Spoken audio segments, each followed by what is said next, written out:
একজনকে মারতে কতগুলো গুলি লাগে স্যার? আমার ছেলের বুকটা ঝাঁঝরা হয়ে গেছে।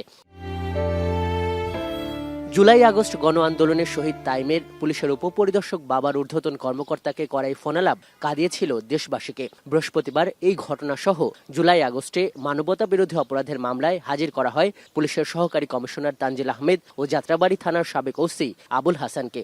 যদিও পরোয়ানাভুক্ত আরও 4 আসামি এখনো পলাতক। এ সময় একজন প্রসিকিউটর আদালতকে বলেন, পরোয়ানার আদেশ তামিল করছে না পুলিশ, এমনকি ভুক্তভোগীরা গিয়ে আসামিদের দেখিয়ে দেওয়ার পরও আটক করা হচ্ছে না। আদালত প্রশ্ন করেন, 100-এরও বেশি গ্রেপ্তারি পরোয়ানা জারি হয়েছে, কিন্তু গ্রেপ্তার কত? রাষ্ট্রপক্ষের আইনজীবীরা জানান মাত্র 35। শুনানির এক পর্যায়ে পরোয়ানাভুক্ত আসামি গ্রেপ্তারে পুলিশের গড়িমসি নিয়ে প্রশ্ন তোলেন ট্রাইব্যুনালের চেয়ারম্যান। প্রসিকিউশনকে উদ্দেশ্য করে বলেন, যার গাফিলতি তার বিরুদ্ধে ব্যবস্থা নিতে হবে। বিষয়টি স্বরাষ্ট্র উপদেষ্টার নজরে আনতে প্রসিকিউশনকে বলেন ট্রাইব্যুনাল। এ সময় ট্রাইব্যুনালের চেয়ারম্যান বলেন, তারা তামাশা দেখতে বসেননি। আইজিপি, ডিএমপি কমিশনারের গাফিলতি করলে তাদের বিরুদ্ধেও ব্যবস্থা নিতে হবে।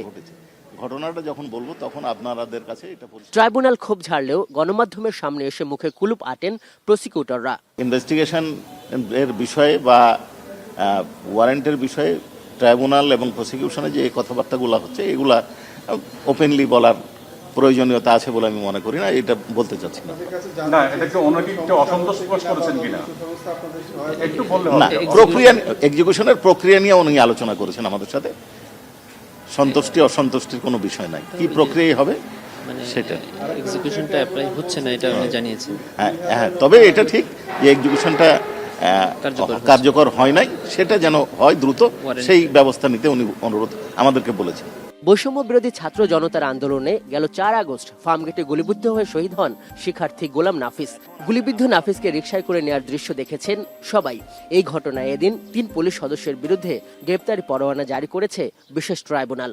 3 জনের বিরুদ্ধে জারি হয়েছে এটা ঠিক, তবে কোন ঘটনা এবং কাদের বিরুদ্ধে এটা আপনাদেরকে বলবো না। আমি বললাম তো নাম, আমি ওই বিষয়টা নাম বলবো না আপনাদেরকে।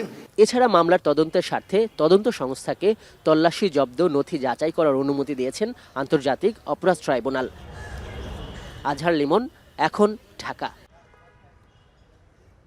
সানবিট সব দিবে সামাল। সানবিট ম্যাজিক প্রেস ডিশওয়াশিং এর মাথা ঘোরানো সলিউশন।